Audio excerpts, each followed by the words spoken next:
উন্মুক্ত একটা পরিবেশ, জায়গাটা অনেক সুন্দর, চাটারও স্বাদ খুব অসাধারণ। এখন আমার এখানে খাওয়ার আইটেম বার্গার, পিৎজা, তারপরে চিকেন রোল, ডিম roll, egg roll, vegetable roll, এগুলো আমার এখানে খাওয়ার আইটেম আছে। বৃষ্টির মিতালিতে সেজে ওঠে প্রকৃতি, কি অপরূপ তাই না? সেই ছাউনি ঘরে বন্ধুদের আড্ডায় যদি মাটির কাপের ভিন্নতায় চুমুকে চুমুকে তৃপ্তি হয়, তাহলে জোড়ায় প্রাণ। চলছে বর্ষাকাল, প্রকৃতির মতো সুন্দর, চারিদিকে সবুজ অরণ্যগুলো লাল লাল ফুলে দৃষ্টিনন্দন, অপরূপ। এই স্বাদ যেন মায়ার টানে প্রাণবন্ত করে তুলেছে প্রকৃতিকে। আর সেই সময় কেশবপুরের নুড়িতলায় সেই মাটির কাপে চা খেতে এখনও আসছে দূর দূরান্ত থেকে মানুষ।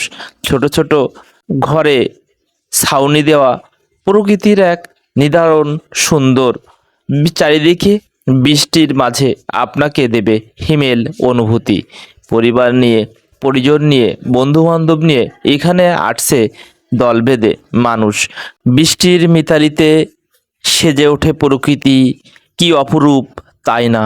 সেই ছাউনি ঘরে বন্ধুদের আড্ডায় যদি মাটির কাপের ভিন্নতায় চুমুকে চুমুকে তৃপ্তি হয়, তাহলে জোড়ায় প্রাণ। সেই প্রাণে স্বস্তি পেতে কেশবপুর নুড়িতলায় মাটির কাপের চা পিপাসুদের মন্তব্য শুনবো এবার। এটা অবশ্যই খুব অসাধারণ। প্রায় প্রায় এখানে চা আমরা খাইতে আসি, বেড়াতে আসি।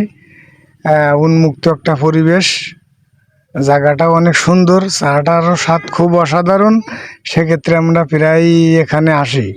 3 বছর আমার এই কফি হাউস। প্রথম মাটির ভাড়ে চা চালানোর জন্য আমার অনেক কষ্ট হয়েছে, কিন্তু আস্তে আস্তে মোটামুটি আমার মানুষ অনেক দূরের থেকে লোক আসে।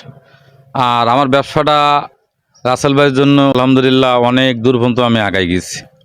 এখন আমার এখানে খাওয়ার আইটেম বার্গার, পিৎজা, তারপরে চিকেন রোল, ডিম roll, egg roll, vegetable roll, এগুলো আমার এখানে খাওয়ার আইটেম আছে।